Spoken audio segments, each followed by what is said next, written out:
গাছটি নিয়ে ভেবেছিলাম আর কোনো আপডেট দেব না, কিন্তু অনেকেই কোশ্চেন করছে গাছ কেমন হলো। সত্যি দেখুন গাছ কেমন হয়েছে।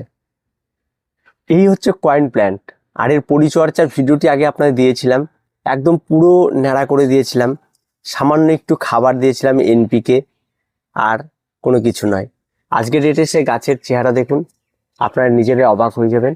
তবে গাছটির একটা বিষয়টা খেয়াল রাখবেন, এই সাইডটা গাছের গ্রোথ বেশি। কেন? এই সাইডটা গাছের রোদটা লাগে, আর এই সাইডটায় গাছের রোদটা কম লাগে।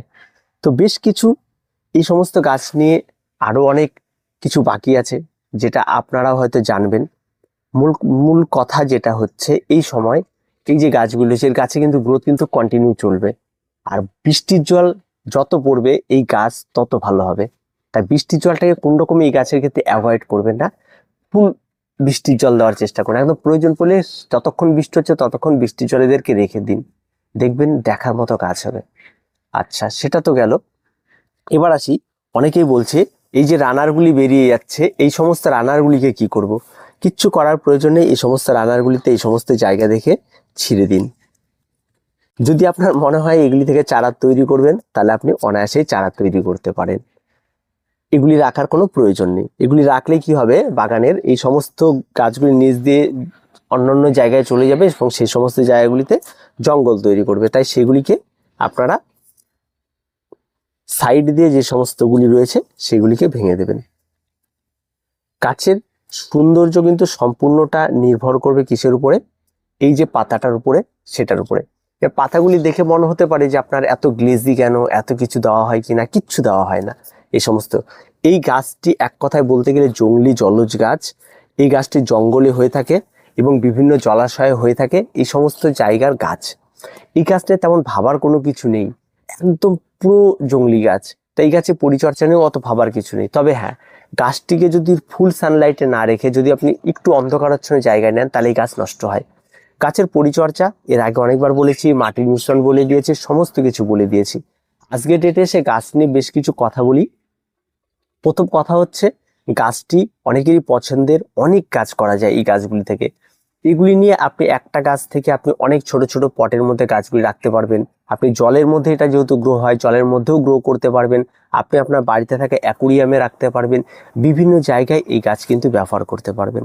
তাই এই সমস্ত গাছগুলি নিয়ে চিন্তা করার কোনো কিছু নেই, অনায়াসে নির্দ্বিধায় আপনারা এই সমস্ত গাছগুলি করুন। আর একটা বিষয় যেটা দেখা যায় এই সমস্ত গাছের ক্ষেত্রে, এই যে গাছগুলি রয়েছে, যে এত সুন্দর ঝাড়, এবং পরবর্তীতে এই পাতাগুলি আস্তে আস্তে এটা পুরো বলের মতো হয়ে যাবে, আরো বাড়তেই থাকবে বাড়তেই থাকবে, নতুন পাতা বের হতেই থাকবে, বলের মতো হয়ে যাবে। আর একটা জিনিস, নিয়মিত গাছের গোড়ায় কিন্তু জলটাকে ঠিকঠাক, আজকে যেমন আমার গাছের গোড়া কাত করলে জল পড়ছে না, তার মানে কিন্তু জল কিন্তু শুকিয়ে গেছে। এখন আমাকে গাছের গোড়ায় জল দিতে হবে। পার ডে এই পুরো গাছটি কম করে 1 লিটার জল খায়, তাই আমাকে সেই জলটা প্রতিদিন এর গোড়ায় দিয়ে দিতে হবে। একদিন যদি মিস হয়ে যায় তাহলে গাছ সম্পূর্ণটা ধরাশায়ী পড়ে যায়।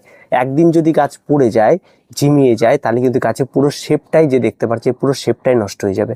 তাই জলটা অত্যন্ত ইম্পর্টেন্ট, ঠিক আছে? প্রতিদিন জলটা স্টে করে রাখা, এই বিষয়টা কিন্তু অবশ্যই অবশ্যই একটু নজরে রাখবেন।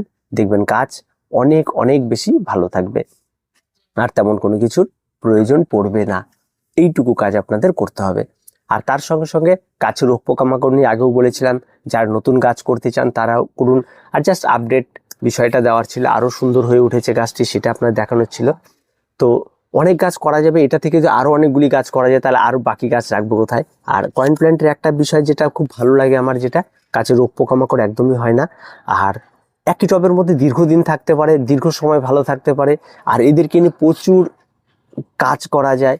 এই সমস্ত গাছগুলি নিয়ে বিভিন্ন জায়গায় সাজানোর জন্য যে কোনো মুহূর্তে আপনি তৈরি করে ফেলতে পারেন। এদের ছোট ছোট পটের মধ্যে তৈরি করতে পারেন, জলের মধ্যে গ্রো করে নিতে পারেন, অনায়াসেই করা যায়। তাই এই গাছগুলিকে অন্তত আপনারা যারা নতুন বাগানি তারা রাখতেই পারেন। এটা কিন্তু নার্সারিতে হয়তো এখন আর বিক্রি করে না জংলি গাছ জন্য, তবে আপনি যে কোনো অন্যান্য বাগানি যারা বাগান করে তাদের কাছে পেয়ে যাবেন। এই যে আমি ফেলে দিলাম, এগুলি থেকে অনেক চারা তৈরি হয়ে যায়, এগুলি থেকে অনায়াসে প্রচুর চারা তৈরি হয়ে যায়। তাই চেষ্টা করুন প্রত্যেকে করার, খুব সহজ এবং ভীষণ উপকারী। এর প্রত্যেকটা পাতা কয়েনের জন্য, অনেকে এটাকে লাকি প্ল্যান্ট, কয়েন প্ল্যান্ট বলে থাকে, ঠিক আছে? এটাকে অনেকেই বলে ঘরে রাখা ভীষণ উপকারী, ঠিক আছে? লাকি প্ল্যান্ট বাস্তুমতে ঘরে রাখা ভালো। তবে এই গাছের বেশ কিছুদিন গেলে গাছে ফুল ফুটবে, গাছের কুড়ি আসবে, গাছে ফুলগুলি ফুটে, তখন কিন্তু দেখতে খুব একটা ভালো লাগে না। তবে সেই ফুলগুলিকে কেটে দিতে পারেন, ফুল খুব একটা পছন্দের আপনার হবে না। আর যদি রাখতে চান রাখতে পারেন, এইগুলি অবশ্যই হবে। আর এইরকমই পরিচর্যা, আর তেমন কোনো কিছু নেই। এখন পরিচর্যা আর কিছু বলবো না, একবার গাছে খাবার দিয়েছিলাম তাতে এই অবস্থা, আর আর ইচ্ছে নেই, কারণ জায়গা আর নেই। ঠিক আছে, তাই আপনারা চেষ্টা করে প্রত্যেকে পারবেন। দেখুন কত সুন্দর একটা বলের শেপ, এইগুলো শেপ দিতে হয় না, এই নিজে নিজেই নিয়ে নেয়। তো খুব সুন্দর একটা প্ল্যান্ট, খুব সহজ পরিচর্যার একটা প্ল্যান্ট, প্রত্যেকে করুন, দেখবেন এই গাছটি করে বেশ মজা পাবেন এবং গাছের কোনো সমস্যা থাকবে না, গ্রোথ হচ্ছে না, এই হচ্ছে না। আর এটাই পারফেক্ট সময়, এই সময় থেকেই করুন।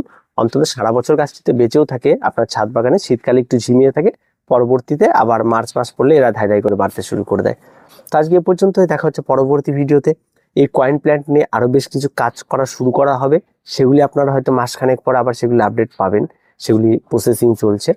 তো খুব তাড়াতাড়ি আপনারা সেগুলিও দেখতে পাবেন যে আরো কি কি করা যায়, সেগুলি আমরা আপনাদের দেখিয়ে দেবো। তো দেখা হচ্ছে পরবর্তী ভিডিওতে। প্রত্যেকে ভালো থাকবেন, প্রত্যেকে সুস্থ থাকবেন, আর চ্যানেলটিকে অবশ্যই অবশ্যই সাবস্ক্রাইব করে রাখবেন।